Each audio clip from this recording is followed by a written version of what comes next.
Husband wife जो भी हैं उनका यहाँ पर लिखना है, उनके पास कैश कितना है। जितने जय हिंद दोस्तों, स्वागत है आप सभी का अपने YouTube चैनल बिहार शिक्षा प्लेटफॉर्म। इस वीडियो में हम बात करने वाले हैं जितने भी शिक्षक जो राज्यकर्मी का दर्जा प्राप्त कर चुके हैं उन सभी को जो है संपत्ति का ब्यौरा जो है वो जमा करवाना होगा और 31 मार्च जो है वो डेडलाइन जारी किया गया है। तो फॉर्म को कैसे अप्लाई करना है, क्या है पूरा फॉर्मेट, इस वीडियो में स्टेप बाय स्टेप प्रोसेस आपको बताने वाले हैं। जो फॉर्म है उसका नाम है declaration of asset and liabilities. अब ये कैसे भरना है वो मैं आपको इस वीडियो में पूरा दिखाने वाला हूं, तो वीडियो को पूरा देखिएगा। चाहे आप बीपीएससी शिक्षक हैं या फिर विशेष शिक्षक हैं, आप दोनों के लिए ये वीडियो काफी जरूरी है। तो वीडियो को पूरा देखिएगा। साथ ही अगर आपका कोई भी प्रश्न है तो आप कमेंट बॉक्स में या फिर टेलीग्राम का लिंक दे दिया है, आप टेलीग्राम पर जुड़कर भी अपने प्रश्नों को पूछ सकते हैं। और अगर आपने देखा होगा तो आज के न्यूज़पेपर में भी जो है इसके बारे में आया था कि सरकारी पदाधिकारियों को 31 मार्च तक देना होगा संपत्ति का ब्यौरा। तो जो डेडलाइन है वो है 31 मार्च।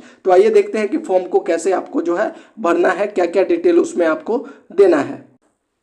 तो आप स्क्रीन पर देख पा रहे होंगे आपका जो फॉर्म होगा वो इस प्रकार से होगा और इसमें आपको क्या क्या भरना है। सबसे पहले यहाँ पर जो ईयर है इसमें आपको भरना है 2024-25, ठीक है। 2024 से लेकर 2025 तक का हम दे रहे हैं। आई के बाद यहाँ पर आपको अपना नाम लिखना है, सन, डॉटर, वाइफ ऑफ, यहाँ पर जो है अपने यहाँ पर जो है पिता का नाम लिखना है। उसके बाद यहाँ पर आपको अपना एज लिखना है, ईयर्स, बिलोंगिंग टू में यहाँ पर लिखना है बिहार गवर्नमेंट सर्विस, यहाँ पर लिखना है आपको बिलोंगिंग टू में Bihar government service and presently working as क्या है तो आपको यहाँ पर लिखना है स्कूल टीचर।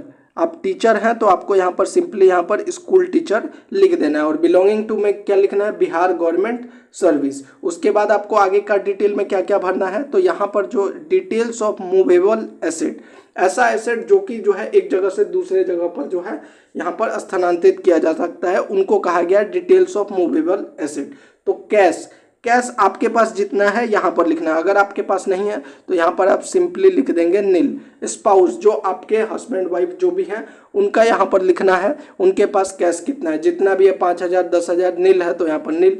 डिपेंडेंट 1 2 3 जो भी हैं वहाँ पर भी यहाँ पर लिखना है। अगर है तो वो अमाउंट लिखना है, नहीं है तो सिंपली आप नील लिख सकते हैं।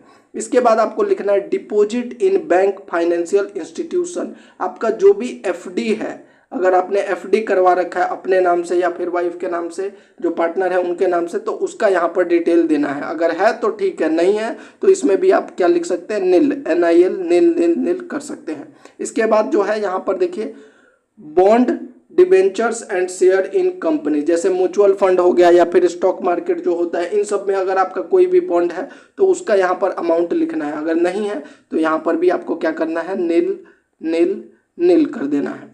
अदर फाइनेंशियल इंस्टीट्यूशन जैसे कि LIC वगैरह या पोस्टल सेविंग पॉलिसी कुछ करवा रखा है तो उसका डिटेल यहाँ पर भरना है। अगर नहीं करवाया है तो यहाँ पर भी आपको क्या करना है, नील वगैरह कर देना है।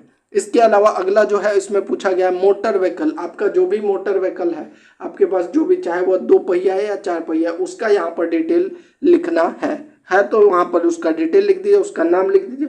नहीं है तो उसको आप नील करके आगे छोड़ सकते हैं। ज्वेलरी जो है यहाँ पर ज्वेलरी का वेट एंड वैल्यू, जैसे मान लीजिए अगर आपके पास 5 ग्राम का है तो 5 ग्राम, उसका अभी वर्तमान में कितना वैल्यू है मार्केट में वो अमाउंट यहाँ पर लिख देना है। नहीं है तो नील कर देना है। नहीं है कुछ भी तो वहाँ पर आपको नील भरना है। और अगर है तो आपको लिखना है other asset such as value of claims and interest. इसके अलावा भी अगर आपका कोई एसेट है जो क्लेम या फिर इंटरेस्ट है तो उसका डिटेल आपको यहाँ पर आपके पार्टनर या डिपेंडेंट का है तो यहाँ पर लिखना है। नहीं है तो ज़्यादातर यहाँ पर जो है नील हो जाएगा।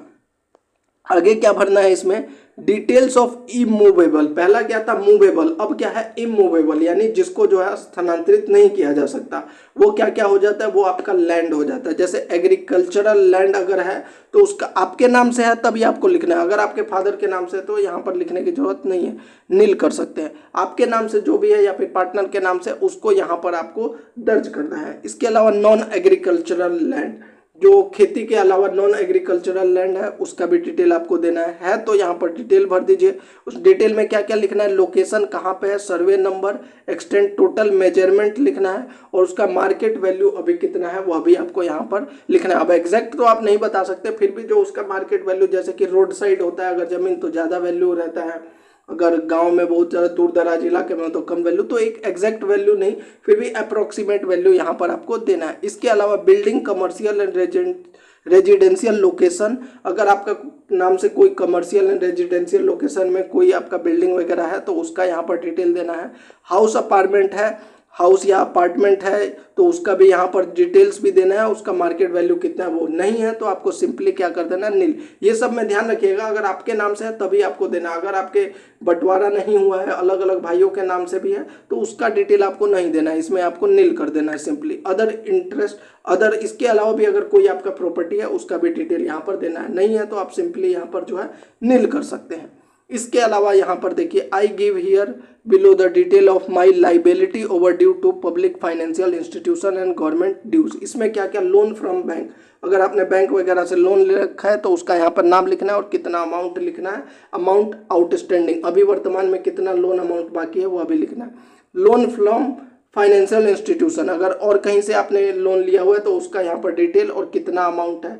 गवर्नमेंट का अगर ड्यू है तो वो लिखना है। Due to department dealing with the supply of water, dues of electricity वगैरह, ऐसा कोई भी ड्यू है तो उसका अमाउंट लिखना है, और नहीं है तो आपको सिंपली यहाँ पर नील करते जाना है। हालांकि इनमें ज़्यादातर जो है नील ही होता है, अगर है तो आप लिख दीजिए, नहीं है तो नील कर देना है। अब यहाँ पर जो है सबसे इम्पोर्टेंट यहाँ पर आ जाता है, यहाँ पर जो आपका पेन नंबर है यहाँ पर क्लियरली आपको अपना पेन नंबर लिखना है।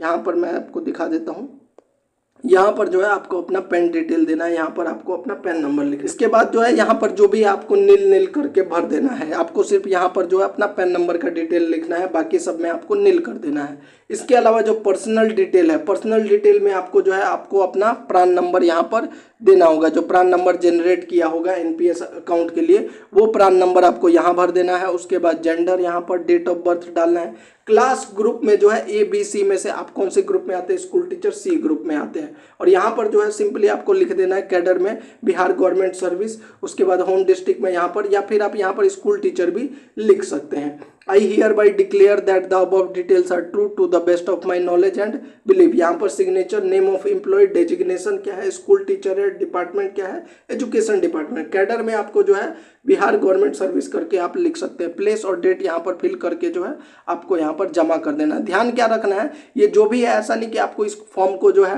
प्रिंट लेकर पेन से नहीं भरना है, ये सभी चीज़ों को जो है यहाँ पर क्लियरली लिखा हुआ है। Please sign each page of the declaration, asset declaration from must be in A4 size white paper with computer type. इन सभी को आपको टाइप करना है, चाहे आप लैपटॉप में कीजिए या फिर आप टैब में कीजिए या फिर आप साइबर कैफे पर जाकर टाइप करवाइए। उसके बाद उसके प्रिंट पर आपको जो है सिग्नेचर करना है। तो सभी चीज़ों को जो है आपको टाइप करना है, पेन से नहीं भरना है। तो ये था आपका जो यहाँ पर जो आपको ब्यौरा देना था संपत्ति का, declaration of asset and liabilities. अभी भी अगर आपका कोई प्रश्न है तो आप कमेंट बॉक्स में पूछ सकते हैं। जय हिंद।